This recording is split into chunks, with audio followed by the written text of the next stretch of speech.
Here's a fact that will shatter everything you think you know about power. The Roman Empire, with its invincible legions, unbreakable infrastructure, and absolute political dominance, was completely conquered by a carpenter from a backwater town who never held political office, never commanded an army, and died as a criminal. But this wasn't a military conquest. It was something far more sophisticated. This analysis reveals that this carpenter had cracked 3 psychological codes that the greatest empire in history couldn't defend against. Within 300 years, the empire that crucified him was kneeling before his teachings. The psychological principles he used are still reshaping civilizations today. If you're building influence against impossible odds, the most powerful case study isn't David versus Goliath. It's a carpenter who psychologically conquered the greatest empire in human history without firing a shot. Here's the mystery that has baffled historians for centuries. How did a working-class carpenter from Nazareth, a town so insignificant that people literally asked, "Can anything good come from Nazareth?" managed to psychologically dismantle the Roman Empire from the inside out? Rome wasn't just any empire. It was the most sophisticated system of power and control ever created. They had perfected military dominance, political manipulation, economic control, and cultural assimilation. They had conquered Greece, Egypt, Britain, and every civilization they encountered. They were the ultimate power brokers of the ancient world. Their formula for control was simple and effective: overwhelming force, administrative efficiency, and cultural absorption. They would crush military resistance, install Roman governance, and gradually convert conquered peoples into Roman citizens. It had worked flawlessly for over 500 years, but then something unprecedented happened. A carpenter started teaching in small villages, talking to fishermen and tax collectors, and somehow triggered a psychological movement that would eventually topple this invincible system from within. Most people think this was about religious conversion or divine intervention. But when we strip away the theological interpretations and examine the psychological evidence, we discover something far more fascinating. This analysis suggests that this carpenter had intuitively understood what modern psychology calls the underdog advantage strategy.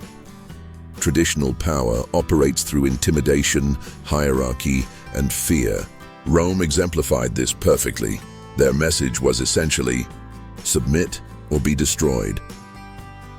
But this carpenter discovered something that wouldn't be formally studied until the 1960s. That authentic power often comes not from dominating others, but from making others feel empowered. We can interpret this as an early understanding of what psychologists now call inspirational motivation, and the ability to influence people by connecting their actions to a meaningful purpose that transcends their immediate circumstances. Every time Roman authorities used force to suppress his followers, they were inadvertently proving his psychological framework. That true strength lies in choosing service over domination, sacrifice over self-preservation. This pattern reveals a possible application of what modern research calls moral authority. When people perceive someone as authentically committed to principles greater than personal gain, it creates a form of influence that external force cannot touch. But here's where the psychological analysis gets truly fascinating. Modern research on power dynamics has revealed why the carpenter's approach was so devastating to Rome's control system. Dr. James McGregor Byrne's research on transformational leadership shows that there are 2 fundamentally different types of influence: transactional and transformational. Rome operated purely on transactional influence. Do what we say, and we'll protect you and give you access to our benefits. Resist us and we'll destroy you. This works when you have overwhelming force, but it creates what psychologists call compliance without commitment. People follow because they have to, not because they want to. The carpenter used transformational influence. Become the person you were meant to be, and change the world in the process. This creates what researchers call intrinsic motivation. People follow because the mission itself becomes part of their identity. This analysis suggests that the carpenter understood something profound about human psychology. People don't just want to survive, they want their lives to matter. Rome could offer survival and comfort, but only he was offering meaning and purpose.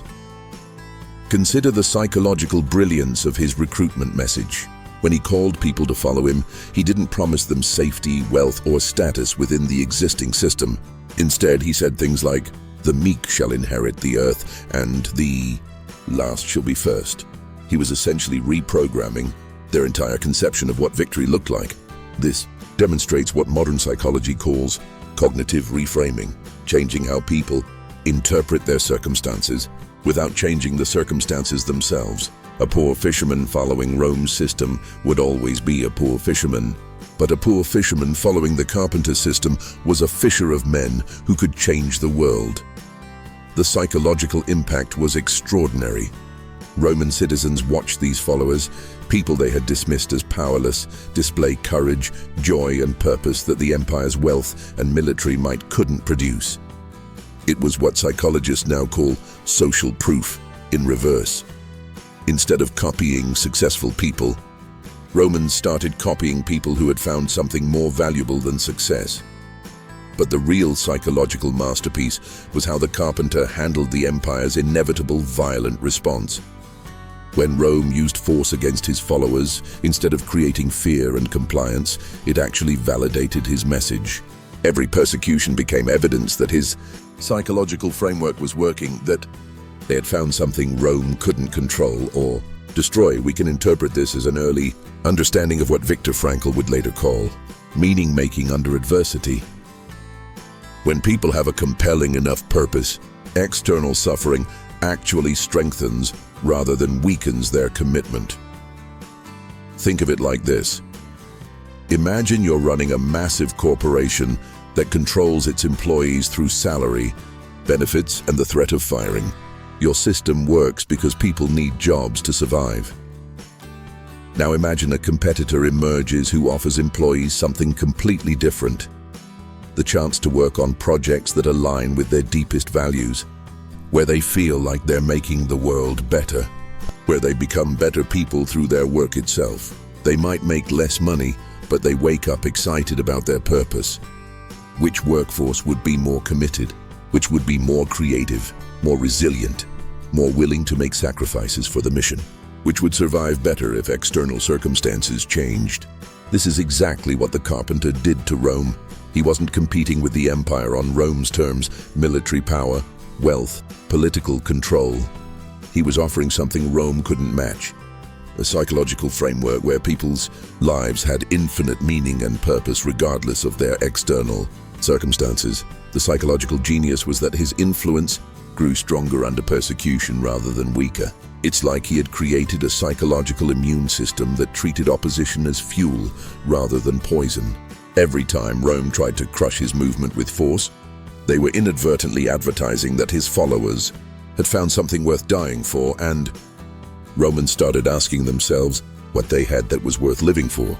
Modern psychology calls this anti-fragile leadership influence that becomes stronger rather than weaker under stress. The carpenter was practicing it 2,000 years before we had a name for it. If this is blowing your mind, stop right now and hit the subscribe button. Why? Because what comes next will blow up your view on power and empire building. And if you don't subscribe, the algorithm will hide my next secrets from you. But conquering Rome psychologically was just the beginning. Here's the second mystery that reveals even more sophisticated psychological understanding. How did the carpenter create a movement that not only survived the collapse of the Roman Empire, but actually preserved the best parts of Roman civilization while transforming its fundamental values? This is where most historical analysis misses the deeper psychological pattern. The carpenter wasn't just attacking Rome's system, he was systematically replacing it with something better. This analysis suggests he understood what modern organizational psychology calls systems thinking at a level that wouldn't be formally studied. Until the 20th century, Rome's strength was its organizational capability. They could build roads, aqueducts, legal systems, and administrative structures that lasted centuries. But their weakness was cultural.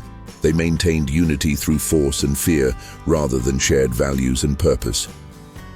The carpenter somehow recognized that Rome's infrastructure was brilliant, but its foundation was psychologically unsustainable. Force-based systems eventually collapse because they require constant energy to maintain control, and they create resentment that builds over time. So he did something psychologically sophisticated. Instead of destroying Roman organizational methods, he began rebuilding them on a different psychological foundation. Where Rome used hierarchy based on power, he created hierarchy based on service. Where Rome used law to control behavior, he taught principles that changed motivation. Where Rome created unity through conquest, he created unity through shared mission. We can interpret this as an early understanding of what modern change management calls transformational, rather than transactional change. Instead of simply opposing the existing system, he was creating a parallel system that would eventually absorb the best elements of the old system while operating on completely different psychological principles. The psychological brilliance becomes clear when we examine how his followers interacted with Roman institutions. They didn't withdraw from society or create isolated communities. Instead, they remained engaged with Roman systems while operating according to different internal principles. A carpenter's follower who became a Roman soldier would still serve in the army, but his motivation changed from personal advancement to protecting others.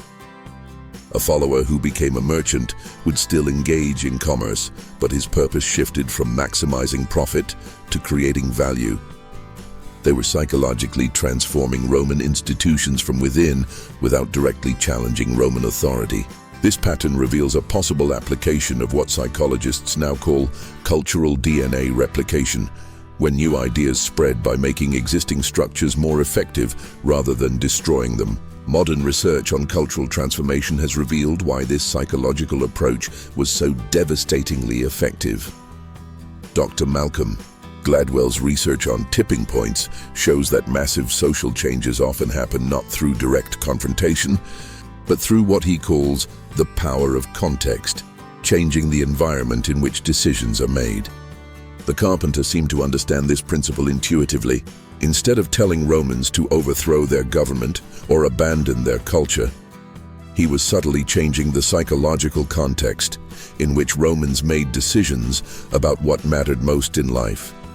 This analysis suggests he had discovered something that wouldn't be formally studied until modern neuroscience: that lasting behavioral change happens not through willpower, but through what researchers call identity shift. When people's core sense of who they are begins to change, their behaviors automatically align with their new identity. Consider the psychological sophistication of how he approached Roman class structures. Rome was built on rigid social hierarchies: senators, citizens, slaves, foreigners. These divisions were considered natural and permanent. But the carpenter didn't attack the hierarchy directly. Instead, he introduced a parallel classification system based on completely different criteria. In his psychological framework, social status was determined not by birth, wealth, or political position, but by service, character, and spiritual development. A Roman slave who embodied these qualities was higher in status than a corrupt senator. A foreign woman who demonstrated wisdom was more valuable than an educated Roman man. The psychological impact was extraordinary. Romans began evaluating themselves and others according to these new criteria, even while continuing to function within the existing social structure. It was like installing new software on the same hardware. The system looked the same from the outside, but operated according to completely different logic. But perhaps the most psychologically sophisticated element was how he handled the transition of power. Most revolutionary movements create instability during the change process, but the carpenter's approach was designed to strengthen institutions while transforming their purpose. When his followers eventually came to positions of influence within Roman systems, they brought with them a completely different understanding of what power was for. Instead of using authority to accumulate wealth and control others, they used it to serve others and create justice. The structures remained, but their function was psychologically transformed. This demonstrates what modern psychology calls institutional capture through value alignment. When new values become so compelling that existing power structures voluntarily adopt them rather than being forced to change, the result was unprecedented in human history, an empire that transformed into something completely different while maintaining organizational continuity. Picture this: You want to transform a massive tech company that's built on toxic competition, cutthroat politics, and profit at any cost mentality. You have two options. Option 1. Stage a hostile takeover, fire everyone in leadership, and impose new rules through force. This creates massive disruption, resistance, and usually fails because people comply but don't truly change. Option 2. Start quietly hiring people who embody different values. Promote collaboration over competition, measure success differently, and gradually shift the culture by making the new way of operating more effective than the old way. Eventually, even the old guard executives realize the new approach works better and voluntarily adopt it. This is exactly what the carpenter did to Rome, but at civilizational scale. He didn't stage a revolution, he staged a psychological evolution. Instead of destroying Roman institutions, he infected them with new DNA that made them work better while serving completely different purposes. The psychological genius was that Romans didn't feel like they were abandoning their civilization. They felt like they were fulfilling its highest potential. It's like upgrading from Rome 1.0 to Rome 2.0, where all the same capabilities existed, but were now powered by love and service instead of fear and domination. By the time Romans realized how completely their civilization had transformed, they didn't want to go back, because the new version was psychologically superior to the old one. The carpenter had essentially performed psychological aikido on an entire empire, using Rome's own strength and momentum to transform it into something unrecognizably better. If you're still watching, you are different from most people. Prove it. Leave your like now and subscribe, because people like you deserve to know all the secrets I'll reveal in the next videos. Now we arrive at the most psychologically complex mystery of all. How did a carpenter who was executed as a criminal by Roman authorities become the psychological foundation for the very empire that killed him? How did his crucifixion, designed to demonstrate Rome's ultimate power, become the symbol that ultimately conquered Rome? This is where conventional analysis completely breaks down, because we're dealing with psychological principles so advanced that they seem almost impossible to believe. But when we examine the evidence purely from a psychological perspective, we discover what might be the most sophisticated understanding of power, influence, and human motivation ever demonstrated in history. Here's the mystery. In Roman psychology, crucifixion was specifically designed to destroy influence forever. It wasn't just execution, it was complete social annihilation. Crucifixion victims were displayed naked, in agony, abandoned by their followers, and left to die slowly as a warning to others. The psychological message was clear. This is what happens to anyone who challenges Roman authority. The method worked perfectly for centuries. When someone was crucified, their movement died with them, their followers scattered, and their message disappeared. It was psychological warfare at its most effective, but something unprecedented happened with the carpenter. His execution, designed to end his influence forever, instead became the moment when his psychological impact on history exponentially accelerated. Within decades, the symbol of his execution was spreading throughout the empire, converting Romans themselves to his cause. This pattern reveals a possible application of what modern psychology calls martyrdom psychology, but at a level of sophistication that suggests the carpenter understood principles about human motivation that we're only beginning to research today. We can interpret his approach as an early understanding of what researchers now call transformational trauma, the psychological phenomenon where extreme adversity, when properly framed, can become a source of meaning so powerful that it redefines everything else. Traditional leaders avoid suffering because they understand it makes them appear weak, but the carpenter did something psychologically revolutionary. He reframed suffering from a sign of weakness into evidence of authenticity, from failure into victory, from ending into beginning.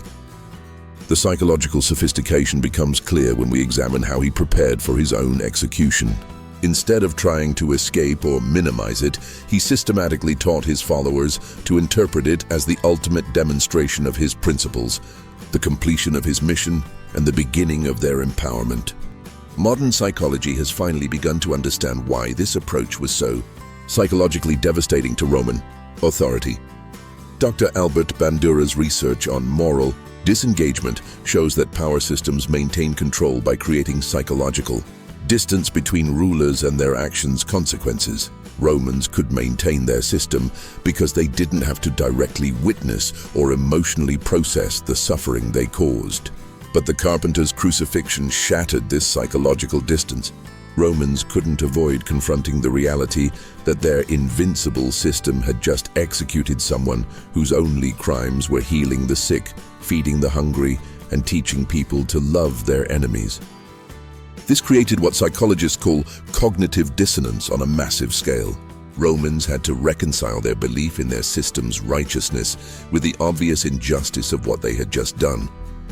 The psychological tension was unbearable, and it forced them to examine assumptions about power, justice, and human nature that they had never questioned before.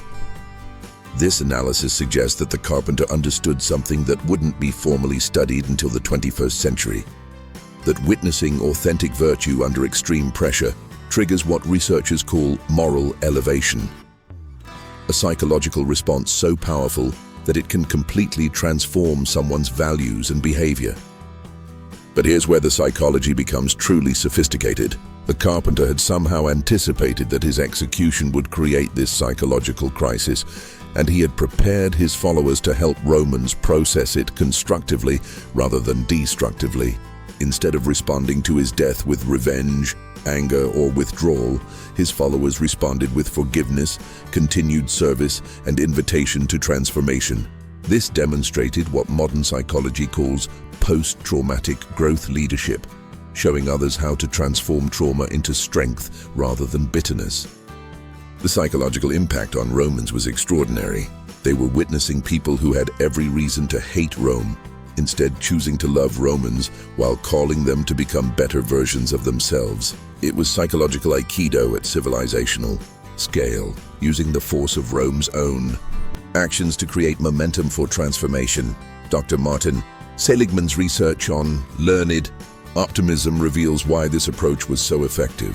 When people witness others finding positive meaning in apparently meaningless suffering, it triggers a psychological response that makes them want to find similar meaning in their own lives.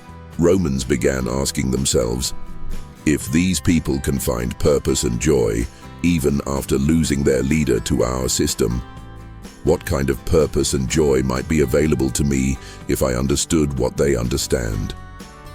The carpenter's crucifixion became a psychological mirror that forced Romans to confront the difference between the type of people their system was creating versus the type of people his system was creating. And increasingly, Romans preferred what they saw in his followers. Imagine two different responses to a hostile corporate takeover that destroys your startup and ruins your life. Response 1. You become bitter, spend years trying to get revenge, badmouth the corporation publicly, and let the injustice consume your identity. You prove that their power over you is complete. They not only destroyed your company, but they destroyed who you are. Response 2. You process the trauma, extract the lessons, use the experience to become a better person and leader, then help others navigate similar challenges with wisdom and grace.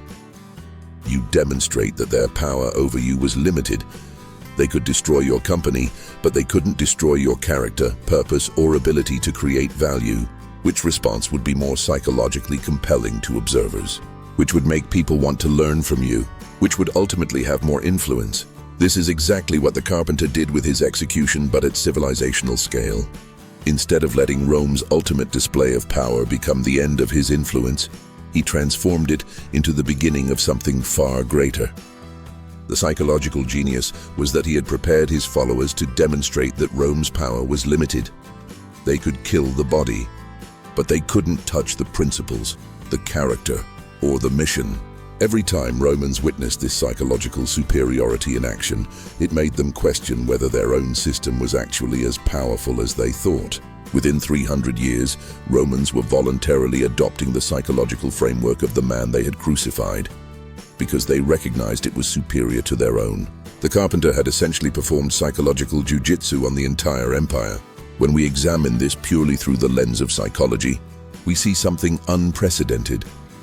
a working-class carpenter who understood human nature so deeply that he systematically outmaneuvered the greatest empire in history without ever engaging them on their terms. Servant leadership, transformational influence, anti-fragile psychology, meaning-making through adversity. These weren't just moral teachings. They were psychological technologies that proved more powerful than Roman legions, more lasting than Roman architecture, and more influential than Roman law. The carpenter from Nazareth didn't conquer Rome through force. He conquered it by offering Romans something better than empire, the chance to become fully human. If these secrets blew your mind, you need to see my next videos, but only if you hit the bell icon. Otherwise, you'll lose the most powerful secrets in history. What is your opinion on the ideas presented in this content? Leave it in the comments. Send this news to that friend of yours who has a keen perception. This analysis is speculative and based on historical patterns and psychological research, not clinical diagnosis or religious doctrine.